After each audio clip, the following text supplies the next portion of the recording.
Hello, welcome back to my weekly Doctor Who reviews. This one's a day late. Sorry about that. But here we are. So before I get into Kerblam, I want to talk a little about Demons of the Punjab because it was a lot better on a second watch. And I was really negative about it. I was really down about it, and I don't think it's perfect. But on a second watch, because every week I rewatch the last episode and then watch the new episode. And so before I watched Kerblam, I rewatched Demons of the Punjab, and it was better. No, I mean, not better. It's the same episode, obviously, but I enjoyed it more. But still not perfect. But I wanted to say it does have a lot of really good things going for it.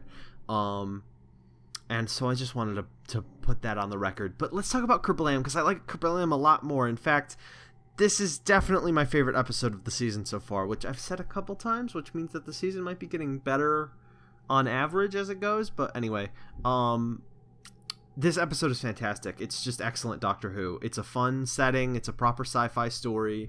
It's got a classic mystery, classic evil villain. It's just wonderful. So I'm going to get into some of the specific things that I liked about it. The opening is fantastic. I love the little Fez reference. That was really fun. The robot appearing and saying "delivery for the Doctor," and then the Doctor getting really excited was just awesome. And they find a mystery and they go and investigate. It's a really great way to start the story. Instead of starting at Kerblam and giving us some mysterious thing, it starts with the Doctor and her friends, and they find a mystery and go to Kerblam. I liked that a lot. The music this week is especially great, and it's great every week. Sagan Akinola is doing a fantastic job, but this week it was really good, and the reason I note that is because of the Kerblam jingle. Every time something Kerblam-y happens, there's a little jingle that goes ding ding ding dong ding, and it sounds like almost like a computer startup noise or something. It's really, really good, and it fits the mood of the piece really well. The guest cast this week is excellent. I especially love the head of people. She's really funny and really well performed. And Lee Mack's character is great. With what little is shown of his life, I actually found myself getting really invested in like him and his daughter and all that. And I'm glad they followed that through at the end with the necklace, and they're going to go see his daughter. I thought that was really nice. There were a few references in this that I liked. Obviously, I already talked about the Fez. That was really cool.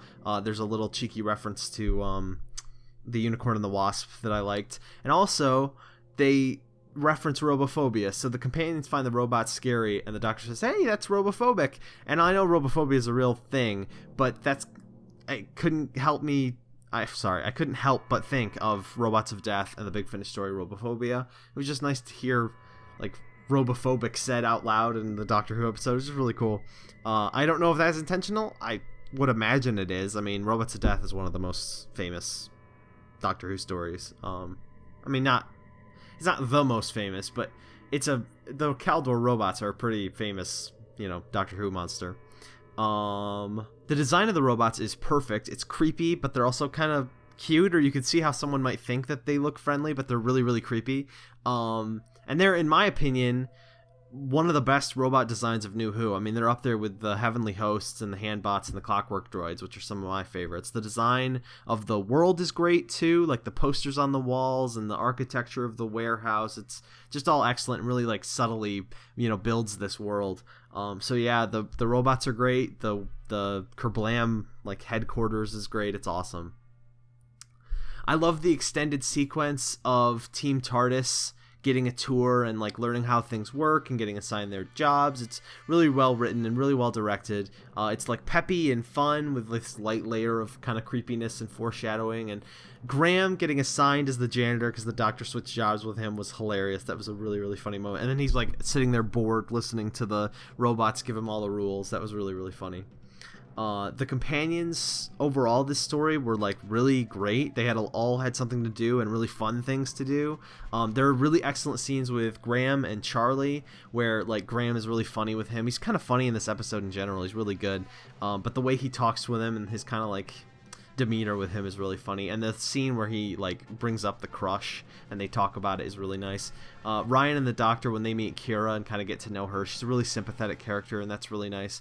You can kind of relate Ryan and her because they're they don't really want to be doing this job. It's kind of grunt work, but they have lives and they have to make money, so That's kind of nice. And then Yaz has, similarly with Lee Mack's character, some really nice moments too. I mentioned that before, that I really liked his development and his kind of life story that they give us. Just nice.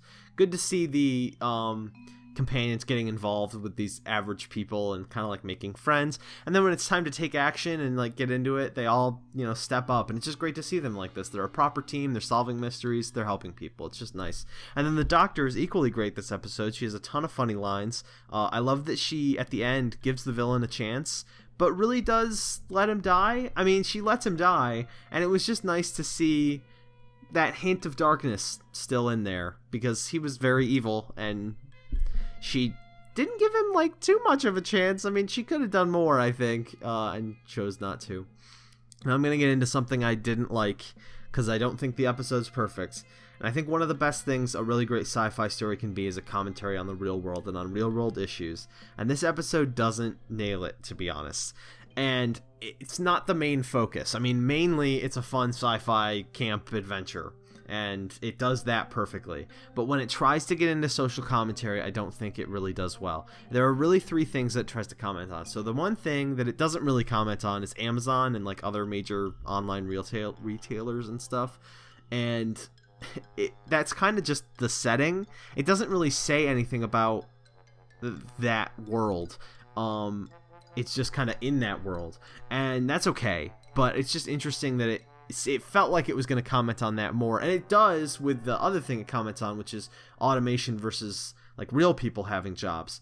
And I thought that the commentary on that was kind of weak and kind of confused. So there's a line that Lee Mack says. He says, while we were looking at our phones, we let robots take our jobs, or something like that. And I thought that's a weird thing to connect. So like, while we're distracted by technology, we let it take over our lives. I don't think that's really how it works. That's not why, like, the reason why we're letting, in the real world, we're letting technology take over our jobs is because it makes the, like, life a lot easier. I mean, it has its issues, I know that, and I'm not saying that I'm an expert on this, so I'm not going to get into, like, my opinions on it, because I don't think I'm informed enough to do that. But, like, is it trying to say, I guess my issue is the episode trying to say that automation is bad? Because if that's the case, I don't know. The head of people, she says at one point she can't keep track of everyone. She's like lost track of these people that have gone missing, and she can't keep track of everyone because there's too many people, but only 10% are like real people. And then at the end of the episode, she says they're going to switch to being majority organic, but you can't keep track of it when it's just 10%. So that's not a good thing, because if something like this happens again, do you know what I mean? Like, it just doesn't, I don't see the through line there, where I don't see how it's a focused, like, automation is bad, or, like, we need to really focus on real people having jobs. I don't see that through line, because in the end, the computer is the good guy. Like, the computer, Charlie's the bad guy, and the computer does the right thing by asking for help from the doctor, and, like, it doesn't do everything right, because it kills Kira to... Is it Kira? Yeah, it kills Kira to teach Charlie a lesson, which is also bad. But it was the human that was using the system and making it go that way. I don't know. The doctor says it isn't the system, but how people use and exploit it. That's what's bad. And that's true. But I don't see what the point is. Maybe I'm missing something. But then most annoying for me, the third thing that it tries to comment on, it does so very briefly. Charlie mentions that he's of the generation that changes things. That's a commentary on millennials and how young people are trying to change everything.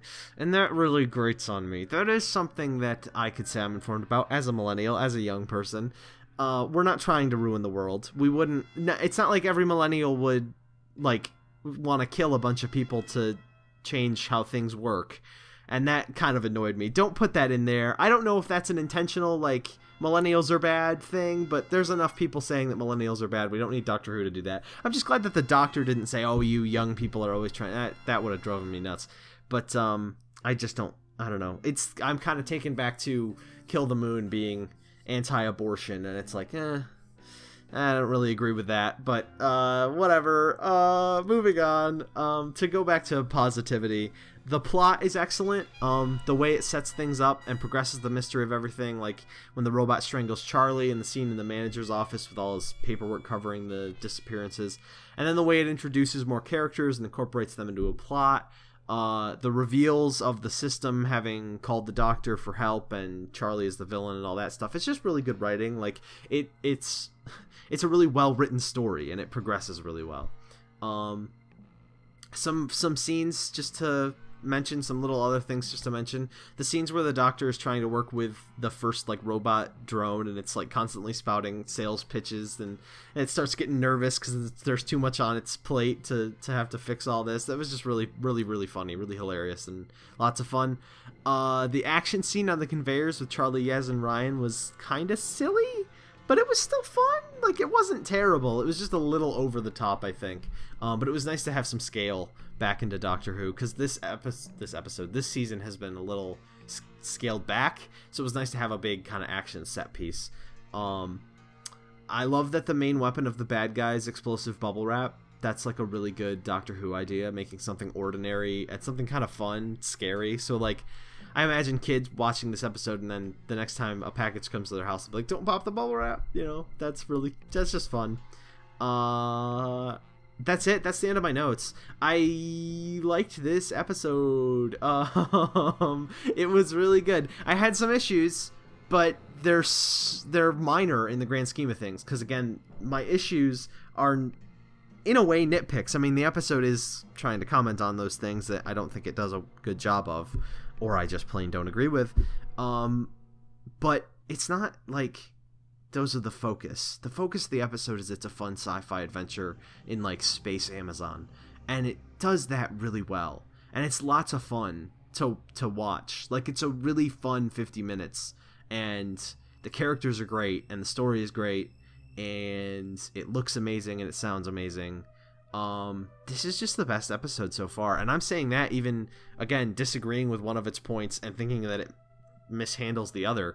I guess it's so good outside of those commentaries that it doesn't even, do you know what I mean? Like, it doesn't bring the episode down. Where like Kill the Moon, I probably, if that episode had been like a really well written story, I would have still enjoyed it even if I disagreed with the social commentary.